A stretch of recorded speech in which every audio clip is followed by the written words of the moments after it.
ఉన్న బంగారాన్ని విడిపించి ఆ రోజు ఆన్లైన్ రేటుకే మేము కొంటాం. Sharma gold company. అందరికీ నమస్కారం. ముందుగా ప్రేక్షకులందరికీ క్రోధినామ సంవత్సర ఉగాది పండుగ శుభాకాంక్షలు. అయితే ఉగాది పండుగ అనగానే మనందరం కూడా ఈ సంవత్సరం మొత్తం మన రాశి ఫలాలు ఎలా ఉన్నాయి, ఈ సంవత్సరంలో మనకి ఆదాయం ఎంత ఉంది, వ్యయం ఎంత ఉంది, ఇవన్నీ కూడా డీటెయిల్డ్గా తెలుసుకోవాలని చాలా ఇంట్రెస్ట్గా వెయిట్ చేస్తూ ఉంటాం కదా.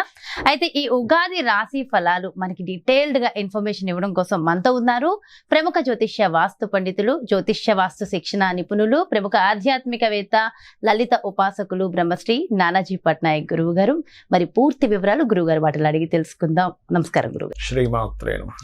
గురుగారు, అయితే క్రోధినామ సంవత్సరంలో మిథున రాశి వారికి ఆదాయం, వ్యయము, రాజపూజం, అవమానం ఎలా ఉన్నాయి? తప్పకుండా అమ్మా. మిథునం రాశి వారికి మనకి పంచాంగాల్లో చూసుకున్నట్లయితే 5-5గా ఉంది. 5 అంటే ఆదాయం 5, వ్యయం 5 అంటే ఎంత వస్తుందో అంత సమానంగా ఉందన్నమాట. ఈక్వల్ గా ఉంది. మరి ఈక్వల్ గా ఉంటే సేవింగ్ కావాలిగా, ఆదాయం ఎలా పెంచుకోవాలో చెప్తాను. అదే విధంగా రాజ్యపూజ్య అవమానం 3-6గా ఉంది. అంటే మెచ్చుకునే వాళ్ళ సంఖ్య 3 అయితే అవమానించే వాళ్ళ సంఖ్య 6. దీన్ని కూడా ఎలా మార్చుకోవాలో చెప్తాను. మొట్టమొదటిగా మనం ఇక్కడ ఆదాయం పెంచుకోవాలి. ఆదాయం పెంచుకోవాలంటే గ్రహస్థితి ఎక్కడ మనకు సపోర్ట్ చేయాలనేది చూసుకోవాలి. వీళ్ళకి ఆదాయం పెరగాలంటే చంద్రుడు అనుగ్రహం కావాలి. ఎందుకంటే ధనాధిపతి చంద్రుడు అవుతాడు. చంద్రుడికి అధిష్టాన దేవత అమ్మవారు, రాజరాజేశ్వరి అమ్మవారి ఆరాధన చేయాలి. చేసినట్లయితే ఆదాయం ఖచ్చితంగా పెరిగి తీరుతుంది, అందులో ఎటువంటి డౌట్ లేదు. మరి వ్యయం కూడా ఈక్వల్గా ఉంది కదా, వ్యయం ఎలా తగ్గించుకోవాలంటే 12వ స్థానంలో గురువు ఉన్నాడు వీళ్ళకి. ఈ సంవత్సరం మే నుంచి మే వరకు మనకు లాభంలో ఉంటాడు గురువు. వీళ్ళకి మే నుంచి 12లోకి వస్తాడు, వృషభంలోకి వస్తాడు. కాబట్టి సింపుల్గా ఏం లేదు, శనగలు చక్కగా మీకు దగ్గరలో ఉండే ఆలయంలో పురోహితుడికి శనగలు ఇవ్వడము, లేకపోతే గోవుకి చక్కగా మనకి అరటికాయ ఉంటుంది చూసారు, అరటికాయ సన్నగా కట్ చేసి సాక్షాత్ అమ్మవారే మన ముందు నిలబడింది గోవు రూపంలో అనుకొని దేశీవాలి గోవు గనక పెట్టినట్లయితే ఖచ్చితంగా మీకు బాగుంటుంది. మరి జెర్సీ ఆవు పెట్టకూడదు అని పెట్టచ్చు, ఒక ప్రాణి అనేటువంటి భావనతో పెట్టండి, తప్పేం కాదు. కానీ మీకు ఫలితం రావడానికి నేను చెప్తున్నాను. ఇంకోటి ఏంటంటే, ఒకటే ఇప్పుడు ఈ ఆదాయం, వ్యయము, రాజ్యపూజ్యం, అవమానము మీ జాతకం ఎలా ఉన్నా ఒకటే చెప్తాను నేను మీకు. మీరు ప్రతిదీ అమ్మవారే అనే భావనతో, అమ్మవారు నా వెంట ఉంది నాకేంటి అనే భావనతో చేసినట్లయితే ఏ ఇబ్బంది ఉండదు. ఇది ఫస్ట్ మైండ్లో పెట్టుకొని ముందుకు వెళ్ళండి, నేను చెప్పేది రైట్.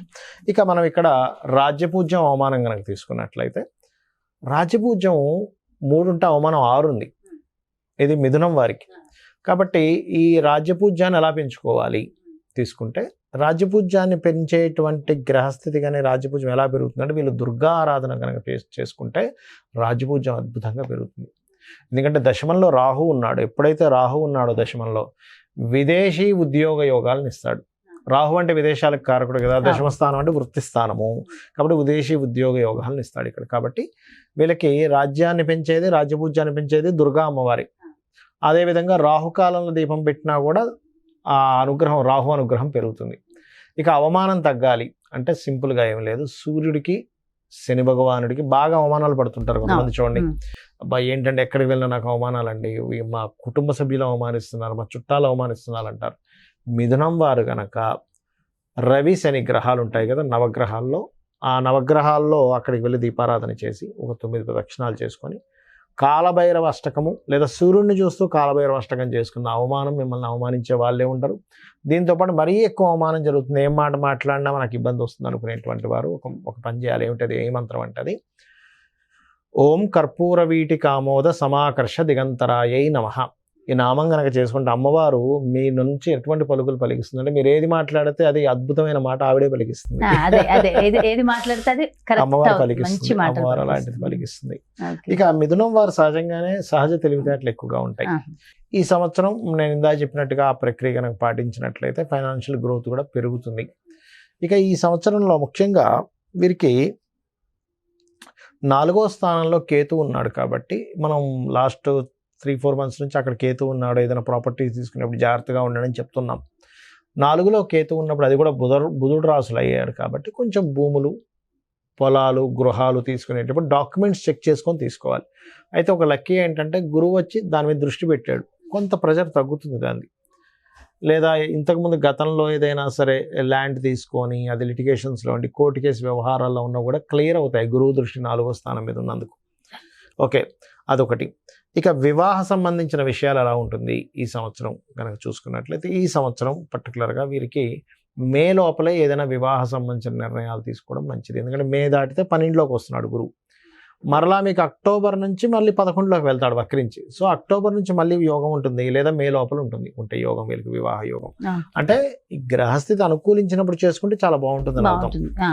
అదేవిధంగా సాఫ్ట్వేర్ రంగాల్లో ఉండేటువంటి వారికి, ఫార్మా రంగాల్లో ఉండేటువంటి వారికి, టీచర్స్కి, లాయర్లకి, ఫైనాన్షియల్ సెక్టార్స్లో ఉండేటువంటి వారికి, ఆర్టిఫిషియల్ ఇంటెలిజెన్స్ రంగాల్లో ఉండేటువంటి వారికి కొత్త ఉద్యోగ అవకాశాలు బ్రహ్మాండంగా ఉంటాయి. ఏదైనా హెల్త్ రిలేటెడ్ సంబంధించిన ఇష్యూస్ ఉన్నట్లయితే కొంచెం గణపతిని తలుచుకోండి, బాగుంటుంది. రుణాలు పర్టికులర్గా గురువు ఎప్పుడైతే మనకి 12వ స్థానంలోకి వస్తాడో రుణ ప్రాప్తిని ఇస్తాడు. అంటే ఏదైనా లోన్స్ కోసం ట్రై చేసినట్లయితే లోన్స్ చక్కగా కలిగేలా చేస్తాడు. ఇక వీళ్ళు చేయవలసినటువంటి దేవతా ఆరాధన ఎవరిని ఆరాధిస్తే మంచిది? లలిత అమ్మవారిని ఆరాధించాలి ప్రత్యేకంగా. ఎంత లలిత అమ్మవారి యొక్క ఆరాధన చేస్తే అంత బాగుంటుంది వీరికి. చాలా చాలా చాలా సంతోషం గురుగారు. అయితే ప్రపంచ వ్యాప్తంగా, దేశ వ్యాప్తంగా మొత్తం ఎలా ఉండబోతుంది అంటారు ఈ సంవత్సరం? ఒకటేనమ్మా, క్రోధినామ సంవత్సరానికి అధిపతి ఎవరు, అంటే ఈ సంవత్సరానికి రాజు ఎవరు అనేటువంటి తీసుకుంటే కుజుడు అవుతాడు.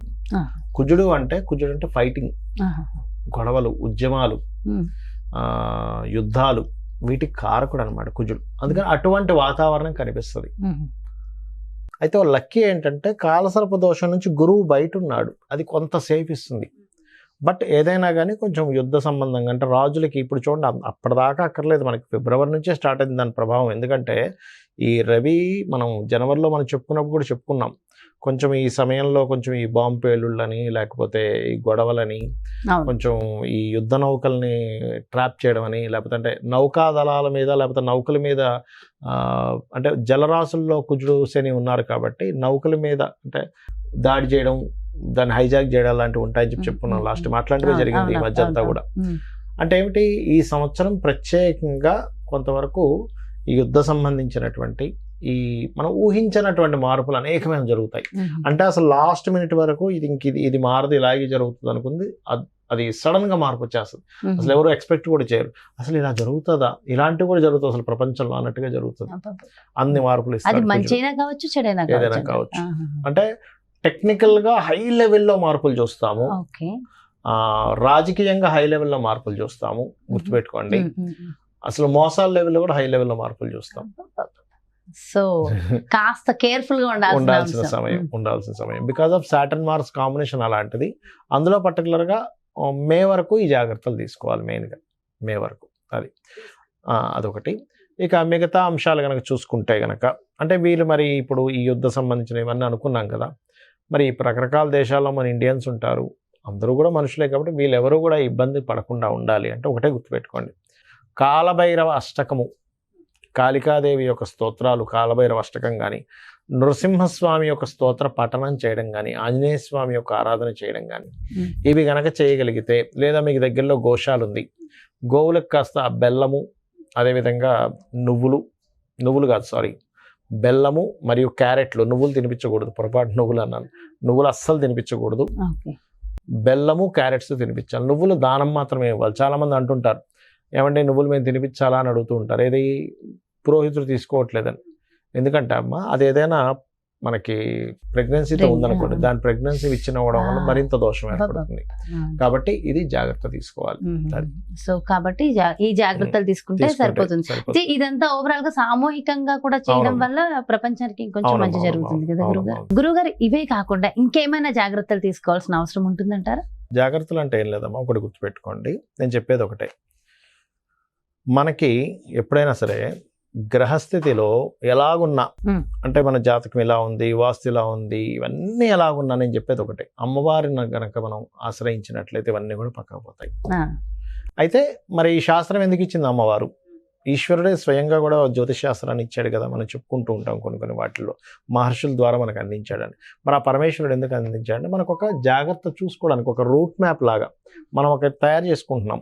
ఏది, ఏ రూట్లో ఎక్కడ ట్రాఫిక్ ఉంది, ఎక్కడ ఏది ఉంది అన్ని తెలుసుకుని దాన్ని బట్టి వెళ్తున్నాం కదా. అలాగే మనకు భగవంతుడే ఈ యొక్క జ్యోతిష్ శాస్త్రాన్ని అందించాడు. దీనివల్ల ఏమిటి, మనం మన జన్మజాతకం కూడా చూసుకోవాలి. అంటే మన జన్మజాతకంలో లగ్నబలం ఎలా ఉంది, ధనం ఏ మార్గంలో వెళ్తే మనకు ధనం సంపాదిస్తాము, ఏ రకంగా ప్రయత్నిస్తే మన ప్రయత్నాలు సఫలీకృతం అవుతాయి, ఏ దిశలో ఉంటే మనకి బాగుంటుంది, సంతాన అభివృద్ధి ఎందుకు అవ్వట్లేదు, వివాహం ఎందుకు అవ్వట్లేదు? మన జన్మజాతకంలో ఉంటుంది. అంటే ఏ సమయంలో వివాహం చేసుకుంటే బాగుంటుంది, అదేవిధంగా మనకి ఏ వృత్తుల్లో బాగుంటుంది, ఏ వ్యాపారాల్లో బాగుంటుంది, ఎందులో ఎప్పుడు ఇన్వెస్ట్మెంట్ చేస్తే మంచిది, ఎప్పుడు ఇన్వెస్ట్మెంట్ చేయకూడదు అనేటువంటి అన్ని విషయాలు ఉంటాయి.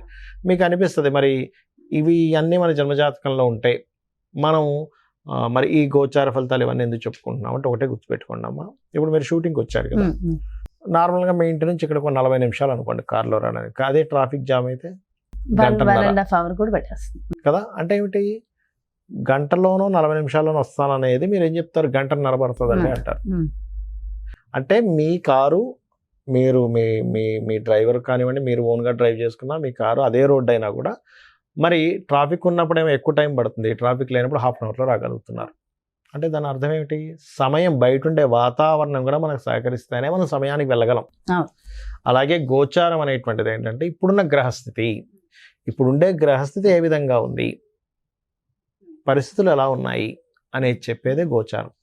సో ఈ సంవత్సరం ఈ విషయాలు ఇలా ఉంది కాబట్టి నువ్వు ఈ రెమెడీ చేసుకో, నీ జన్మజాతకం కూడా చూసుకో, ఈ రెండు కలుపుకో. జ్యోతిష్య పండితులు ఉన్నదే అందుకు. ఇంకోటి ఏంటి, నేను ఒకటే చెప్తా, నా జాతకం ఇలా ఉంది, నా దశ ఇలా ఉంది, పాడైపోయింది, ఏం పెట్టుకోకండి, అమ్మవారిని నమ్ముకోండి, అమ్మవారి అంతా దారి చూపిస్తుంది మనకి. ఎలా ఉన్నా జాతకం ఎలా ఉన్నా అమ్మవారు చూపిస్తుంది. ప్రధానం అంటారు. అమ్మని చేయి పట్టుకుంటే తిండి కొదవ ఎలా ఉండదు, అమ్మవారిని పట్టుకుంటే వాడికి దేనికి కొదవ ఉండదు. ఎంతో చక్కగా చెప్పారు గురుగారు. అంటే ఎంతో ఒక ధైర్యం, ఒక మోటివేషన్ అంతే కదా. మా అమ్మని పట్టుకున్న వాడికి తిండి కొదవ ఉంటుందా? ఏమి ఉండదు, అమ్మాయి చూసుకుంటుందండి. అలాంటిది అమ్మవారిని పట్టుకుంటే దేనికి కొదవ ఉంటుంది? ఎంతో చక్కగా ఎంతో చక్కటి స్థైర్యాన్ని అందించారు. థ్యాంక్ యూ సో మచ్ గురువు గారు. నమస్కారం. శ్రీమాత్రే నమః. సో చూసారు కదండి, మరి ఇది క్రోధినామ సంవత్సరంలో మీ యొక్క రాశి యొక్క ఫలితాలు పూర్తిగా ఎంతో చక్కగా వివరించారు కదా గురువు గారు. మరో చక్కటి ప్రత్యేకమైన కార్యక్రమంతో మళ్ళీ మీ ముందుకు వచ్చేస్తాను. మరి అదేవిధంగా మీ యొక్క జాతకానికి సంబంధించి కానీ, లేదంటే మీ ఇంటి వ్యాపార వాస్తుకు సంబంధించి కానీ గురువు గారిని సంప్రదించాలి, అపాయింట్మెంట్ కావాలి అనుకుంటే క్రింద డిస్ప్లే అవుతున్నటువంటి నెంబర్స్కి కాల్ చేయండి. నమస్కారం.